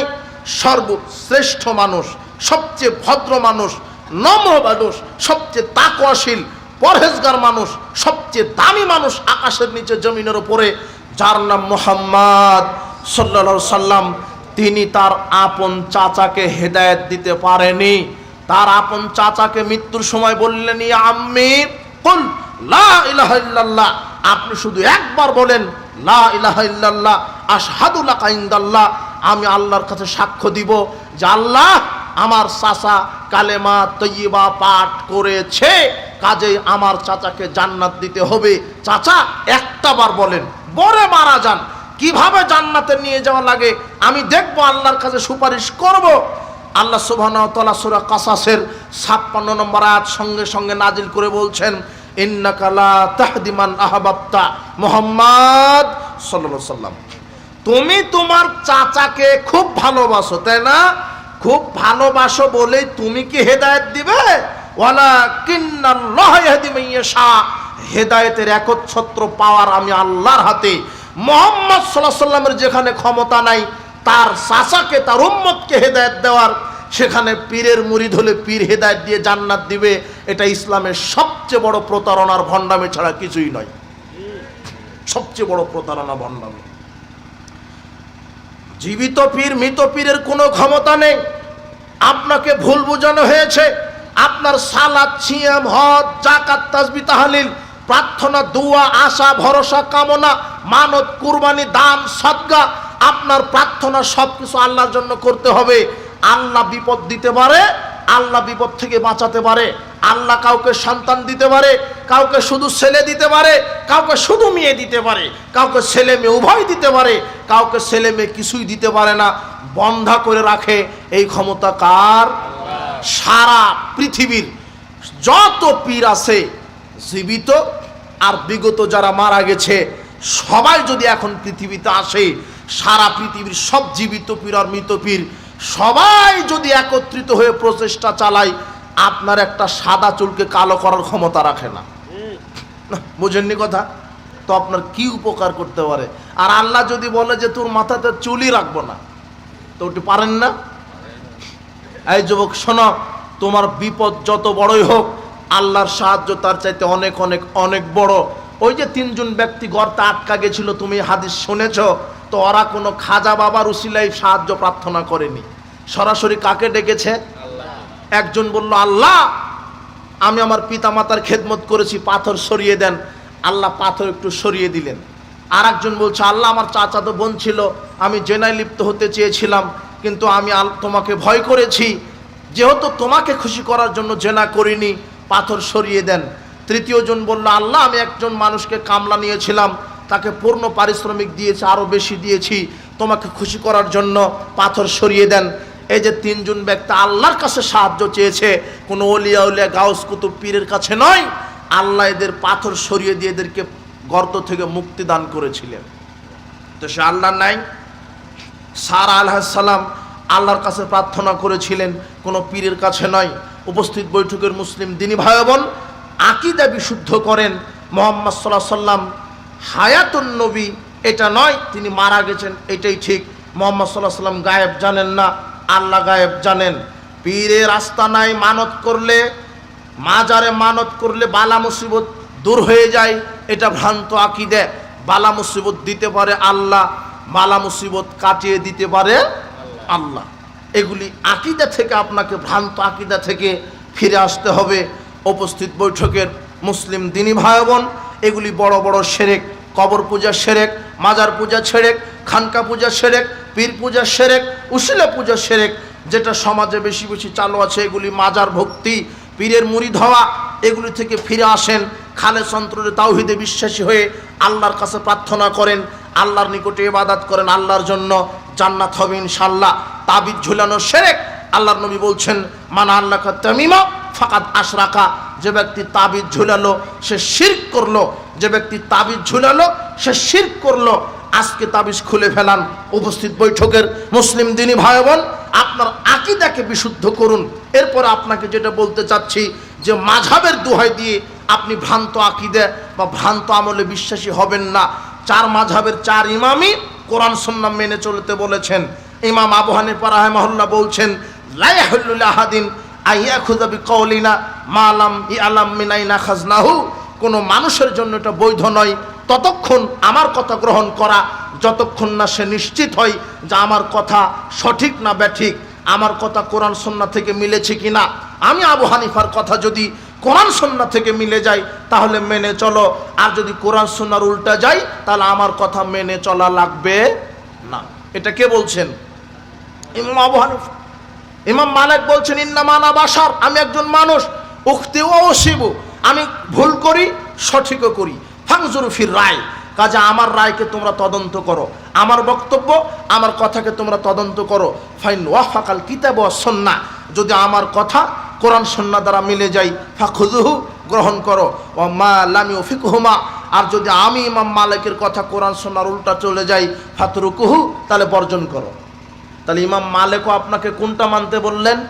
কোরআন সুন্নাহ। কি? কোরআন সুন্নাহ। ইমাম শাফি বলছেন, ইযা রাআইতা কালামি ইউখালিফুল হাদিসা, যখন তোমরা দেখবে, তুমি দেখবে আমার কোনো কথা হাদিসের উল্টা হয়ে গেছে, ফা'মালু বিল হাদিস, তুমি হাদিস অনুযায়ী আমল করো। ওয়াদরিবু বিকালামিল হায়াতা, আর আমার কথাকে তুমি দেওয়ালে নিক্ষেপ করো। ইমাম আহমদ বিন হাম্বল বলছে, লা তুকাল্লিদনি, আমার অন্ধ তাকলিদ করো না। ওয়ালা তুকাল্লিদানা মালিকান ওয়ালা উযাইয়ুন নাখিয়া, ইমাম মালিক, ইমাম আউজাই, ইমাম নাখি, এদের তাকলিদ করো না। আখাযু মিনাল কিতাব ওয়াস সুন্নাহ, তোমরা কোরআন সুন্নাহ আঁকড়ে ধরো। চার ইমামই মানুষকে কোরআন সুন্নাহ অনুযায়ী আমল করতে বলেছেন। কিন্তু আজকে মাযহাবের দোহাই দিয়ে আমরা বলছি যে হাদিসে থাক আর না থাক, আমাদের মাযহাবে যেটা আছে সেটাই মানবো, আমরা হাদিস মানতে রাজি নই। বলে না, বাপ দাদা থেকে যা পাইছে সেটাই মানবো। জি না, হাদিসের বাইরে আমল করলে কবুল হবে না। বাপ দাদার দোহাই দিয়ে আমল চলে না, বড় আলেমের দোহাই দিয়ে আমল চলে না, পীরের দোহাই দিয়ে আমল চলে না। অন্য কোন নবীর শরীয়ত যদি এখন মানেন, মুহাম্মদ সাল্লাল্লাহু আলাইহি সাল্লামের শরীয়তকে বাদ দিয়ে, তবু আপনাকে জাহান্নামে যেতে হবে। মুহাম্মদ সাল্লাল্লাহু আলাইহি সাল্লাম বলছেন, লাউ বাদালাকুম মূসা, আজকে যদি মূসা আসে ফাত্তাবাতুমুহু, আর যদি মূসার শরীয়ত তোমরা মেনে চলো, ওয়া তারাকতুমুনি, আর আমি মুহাম্মদ সাল্লাল্লাহু আলাইহি সাল্লামকে যদি পরিত্যাগ করো, লা দালালতুম আন সাওয়াইস সাবিলা, তাহলে আল্লাহ তোমাদেরকে জাহান্নামে ঢুকাবেন। শোনেন, যে জায়গাতে মুহাম্মদ সাল্লাল্লাহু আলাইহি সাল্লামের সুন্নাহ শরীয়ত থাকতে অন্য কোন নবীর শরীয়ত টিকে না, সে জায়গাতে পীর ওলি আউলিয়া মাযহাবের দোহাই দিয়ে শরীয়ত কিভাবে টিকতে পারে? সাবধান, আপনাকে সালাত, সিয়াম, হজ, যাকাত, তাসবিহ, তাহলিল একজন মানুষের সুন্নাহ তরিকা অনুযায়ী করতে হবে, যার নাম কি? মুহাম্মদ সাল্লাল্লাহু আলাইহি সাল্লাম। উপস্থিত বৈঠকের মুসলিম দিনী ভাই বোন, আপনাদেরকে যেটা বোঝাতে চেয়েছি যে ইসলামের মধ্যে অনেক ফিরকা তৈরি হয়েছে, এর মধ্যে একটি দল হকের উপরে আছে, যারা সার্বিক জীবনে কোরআন সুন্নাহ মেনে চলে। এরাই হচ্ছে, মুহাদ্দিসগণ বলেছেন, হুম আহলুল হাদিস হুম আহলে সুন্নাহ ওয়াল জামা, তারা হচ্ছেন আহলুল হাদিস, আহলে সুন্নাহ ওয়াল জামা, যারা কোরআন সুন্নাহর বাহিরে অন্য কোনো মানুষের মতামত মানে না, সব মানুষের মতামতকে ত্যাগ করে, উপেক্ষা করে একমাত্র সার্বিক জীবনে যারা কোরআন সুন্নাহ মেনে চলে তারাই আহলে হাদিস। সালাত, সিয়াম, হজ, যাকাত, তাসবিহ, তাহলিল আপনি রাসূল সাল্লাল্লাহু আলাইহি ওয়াসাল্লামের তরিকায় করবেন, কোরআন মাজিদ তেলাওয়াত করবেন, তাসবিহ তাহলিল করবেন। রাসূল সাল্লাল্লাহু আলাইহি ওয়াসাল্লাম বলছেন, তসবিহ গণনা করো হাতের আঙ্গুলে, ডান হাতের আঙ্গুলে, তাহলে কি হবে? আল্লাহ বিচার মাঠে আঙ্গুলকে কথা বলার সুযোগ করে দিবেন, তখন আঙ্গুল সুপারিশ করে তোমাকে জান্নাতে নিয়ে যাবে। তসবিহ দানাতে নয়। কোথায় তাসবিহ পাঠ করবেন? আঙ্গুলে। সালাত আদায় করবেন, আল্লাহু আকবার, তাকবীর, তাহরিমা, রাফালে আদান করে বুকের উপরে হাত বাঁধবেন। রুকুতে যাওয়ার সময় তো রাফালে আদাইন, রুকু থেকে ওঠার পরে রাফালে আদাইন। কাতারে যখন দাঁড়াবেন পায়ের সাথে পা মিলিয়ে দিয়েই সালাত আদায় করতে হবে। মুহাম্মদ সাল্লাল্লাহু আলাইহি ওয়াসাল্লাম বলছেন, যে ব্যক্তি কাতারে পায়ের সাথে পা মিলিয়ে দিয়ে সালাত আদায় করবে, আল্লাহ তার জন্য জান্নাতে ঘর নির্মাণ করে দিবেন। হাত বুকের উপরে বাঁধতে হবে, সূরা ফাতিহা শেষে জোরে আমিন বলতে হবে। তিনি বলছেন ইমাম যখন আমিন বলে তোমরা আমিন বলো, ইমামের আমিনের সাথে যদি তোমাদের আমিন মিলে যায় তখন ফেরেশতারাও আমিন বলে। তিনজনার আমিন একসাথে যদি হয়ে যায় আল্লাহ তোমাদের বিগত সব পাপ ক্ষমা করে দেন। তাহলে হাদিস অনুযায়ী আমল, আপনি সালাত আদায় করবেন হাদিস অনুযায়ী, সিয়াম পালন করবেন হাদিস অনুযায়ী, সালাত আদায় করবেন হাদিস অনুযায়ী, আউয়াল ওয়াক্তে সালাত আদায় করবেন। আপনার কি প্রশ্ন জাগে না যেই সময়তে 5:15 সূর্য ডুবে তখনও দেখেন 1:30টায় জামাত করে জোহর, যেই সময়তে 7টায় সূর্য ডুবে সেই সময়তেও 1:30টায় সালাত আদায় করে জোহর? আপনার কি মাথায় গোবর আছে নাকি? বুঝেননি মনে হয় কথা কি বুঝলেন কিছু? আরে 7টায় যখন সূর্য ডুবছে তখন না হয় 1:15 জামাত করলেন, ঠিক আছে, কিন্তু 5:15 যখন সূর্য ডুবে তখনও কি করে আপনি 1:30টায় সালাত আদায় করছেন? সালাতের ওয়াক্ত তো হচ্ছে 11:40-42, 11:50। 11:50 ওয়াক্ত হয়, আপনি 1:30টায় সালাত আদায় করছেন, 2 ঘন্টাই নাই। কথা বুঝেননি মনে হয়। আবার আসরটা মারিয়ে দিচ্ছেন সূর্য ডুবার আধা ঘন্টা 50 মিনিট আগে।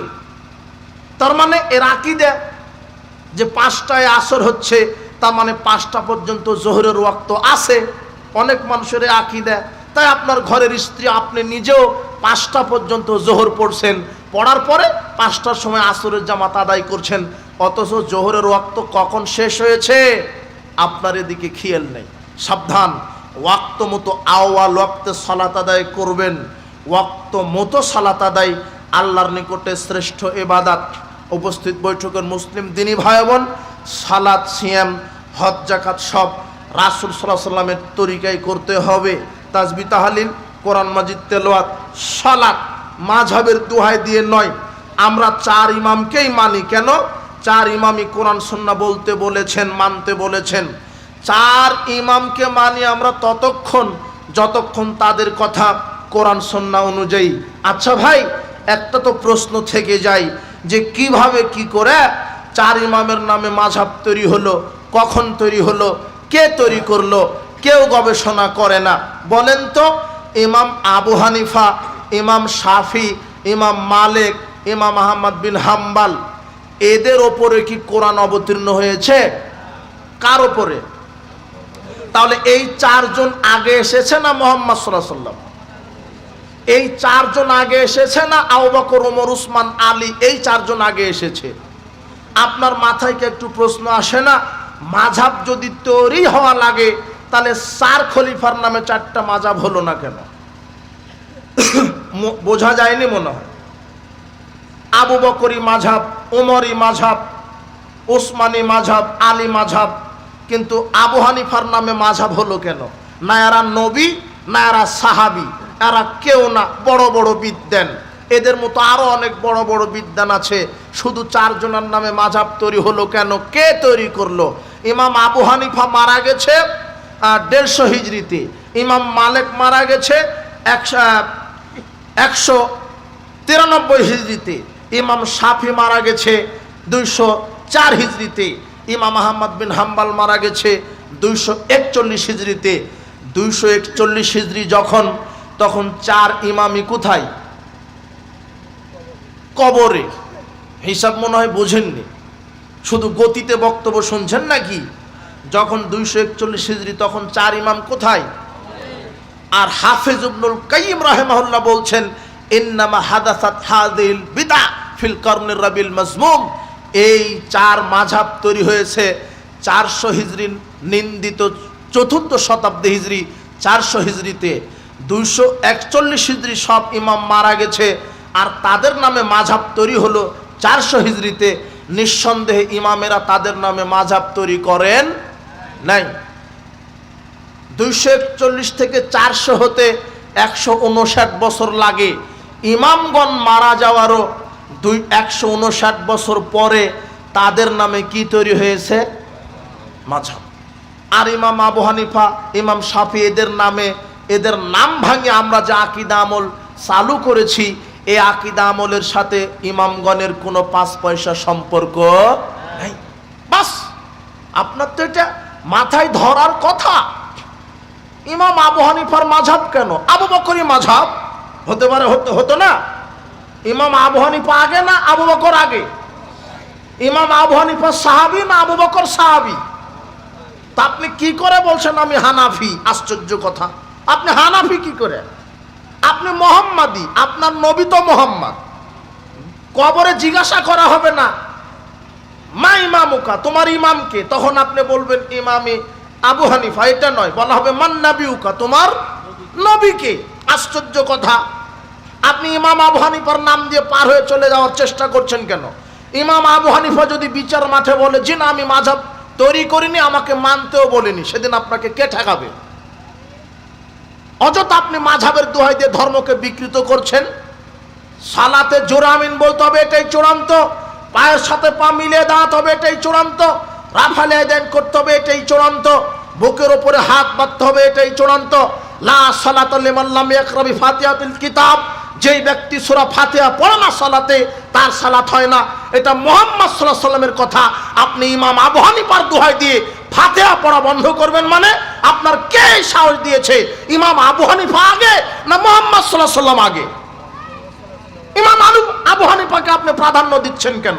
হ্যাঁ, আপনি তখন প্রাধান্য দিবেন যখন ইমাম আবু হানিফার কথা রাসূলের কথার সাথে কি খাবে? মিল খাবে। যেখানে মুহাম্মদ সাল্লাল্লাহু আলাইহি ওয়াসাল্লাম বলছেন সূরা ফাতিহা ছাড়া সালাত হবে না, সেখানে আপনি মাযহাবের দোহাই দিয়ে বলছেন যে সূরা ফাতিহা পড়া লাগবে না। আশ্চর্য কথা। আজকে এই মাযহাবের দোহাই দিয়ে আহলে হাদিসের প্রোগ্রামগুলি বন্ধ করা হচ্ছে। আজকে আহলে হাদিসদের মসজিদ মাদ্রাসা ভেঙে দেওয়া হচ্ছে। আজকে আহলে হাদিস আলেমদের উপর নির্যাতন করা হচ্ছে। জোরে আমিন বলার কারণে মসজিদ থেকে পিটিয়ে বাহির করে দেওয়া হচ্ছে। রাফালে আযান করার কারণে মানুষ আহলে হাদিসদের উপর নির্যাতন করছে। এই নির্যাতন কেন? আমরাও তো এদেশের নাগরিক, আমাদের মত প্রকাশের অধিকার আছে। আমাদের সংখ্যা গরিষ্ঠতা না থাকতে পারে, ক্ষমতা না থাকতে পারে, তবে ইনশাআল্লাহ আলহামদুলিল্লাহ আমাদের দলিলের ক্ষমতা আছে। আলহামদুলিল্লাহ, দলিল নিয়ে চলি আমরা। নমরুদ জুতার বাড়ি খেয়ে বিদায় নিয়েছে, ফেরাউন ডুবে মরেছে। আহলে হাদিসদেরকে আঘাত করবা, একটা মসজিদ ভেঙে দিবা, 100টা মসজিদ বাংলার জমিন আল্লাহ তৈরি করে দিবেন। একটা মাদ্রাসা বন্ধ করবে, 10টা মাদ্রাসা আল্লাহ চালু করে দিবেন। আপনি ঠেকাতে পারবেন না। আহলে হাদিসকে আঘাত করা মানে আতরের ডিব্বাতে আঘাত করলেন। আতর সুগন্ধি সারা বিশ্ব ছড়িয়ে যায়, সারা এলাকা যেমন দোকান ছড়িয়ে যায়। আহলে হাদিসদের আকীদায় যদি আপনি একটু আঘাত করেন, তাহলে আহলে হাদিসদের নির্ভেজাল আকীদা সারা বিশ্বময় ছড়িয়ে যায়। আলহামদুলিল্লাহ। এই জন্য সাবধান, কোরআন সুন্নাহর উপরে আপনাকে কায়েম থাকতে হবে। আল্লাহ আমাদেরকে সেই তৌফিক দান করুন, আল্লাহুম্মা আমিন। যদি কোরআন সুন্নাহর উপরে কায়েম থেকে আপনি আমল করতে পারেন, শেষ হাদিস, শেষ বক্তব্য, মুহাম্মদ সাল্লাল্লাহু আলাইহি ওয়াসাল্লাম বলছেন ইন্না মিন ওয়ারাইকুম জামানা সাবরিন লিল মুতামাসসিকি ফি আযর খামসিনা শাহিদাম মিনকুম। শোনো সাহাবীগণ, আমার শেষ জামানার উম্মতেরা ধৈর্যের যুগ আসছে। তারা নির্যাতিত হবে কোরআন সুন্নাহ মানতে। ধৈর্যের যুগে তারা যদি আমার একটা সুন্নাতের উপর আমল করতে পারে, আল্লাহ তাদেরকে 50 জন শহীদদের সমান নেকি লিখে দিবেন। যাক, আপনারা ধৈর্য দেখিয়েছেন অনেক। আল্লাহ আপনাদেরকে পূর্ণ জায়গায়